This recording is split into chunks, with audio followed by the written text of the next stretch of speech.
ABP news सर्वसामान्य जनतेचं खुलं व्यासपीठ। सातारा गेस्ट आहे 15 दिवसात याबाबतची अंमलबजावणी केली जाईल। आता निवडणुकांमुळे याला विलंब झाला, आता किती दिवसामध्ये याबाबतची अंमलबजावणी होईल? मी पाठीमागच्या आठवड्यात ज्यावेळेस राज्य मंत्रिमंडळाची बैठक झाली त्याच वेळेस उपसमितीला बोललो होतो की तुम्ही गॅझेटियरचा विषय लांबविणार असलात तर मला आंदोलन करावं लागलं, पुन्हा बोलू नका की आंदोलन उभं राहिलं आणि मग मी असं तुम्हाला परेशान होईल इतकं मोठं आंदोलन करत। तर त्यावेळेस त्यांनी सांगितलं होतं आजच आम्ही विषय घेतो आणि त्या दिवशी मला वाटतं पाठीमागच्या आठवड्यात त्यांनी राज्य मंत्रिमंडळाच्या बैठकीत सगळा आढावा घेतलाय, त्याचा अहवाल बनवणं सुरू आहे आणि नाही तरी पण त्याच्या पुढचं सांगतो की मी बैठकाला लगेच सुरुवात करतो। आता थोड्याच दिवसात म्हणजे पुढच्या महिन्यात शक्यतो सोलापूर जिल्ह्याची ताकदीनं मोठी बैठक लागणार आहे।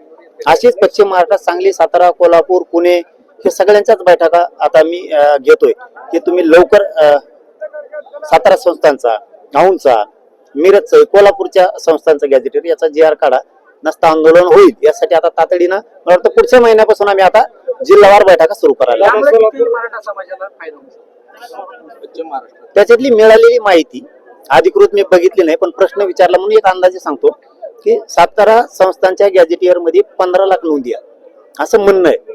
मी आणखीन तर अहवाल बघितला नाही, बघितल्याच्या नंतर तर अधिकृत तुमच्या समोर पण येईल।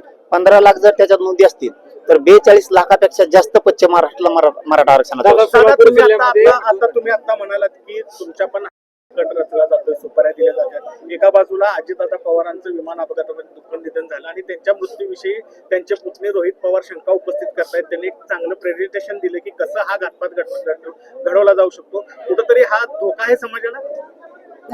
काय असतं बरं का, एकतर त्यातलं मला माहित नाही त्याच्यामुळं अधिकृत बोलू नये, पण शंकाच असतील तर चौकशी करायलाच पाहिजे।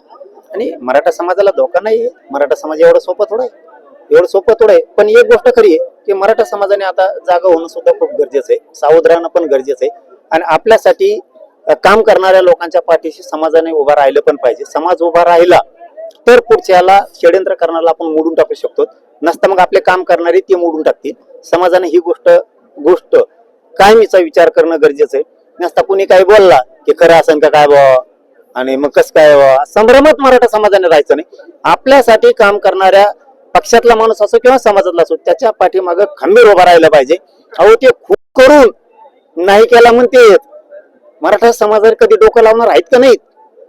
आपल्या ह्याच्यात कुणी सोशल मीडियाला बोललं की लगेच आपण संभ्रमात जातो, काय असं बा अरे काय याचं काय नाही, त्यांचा शिका जरा खूप करून ते म्हणतात केला नाही।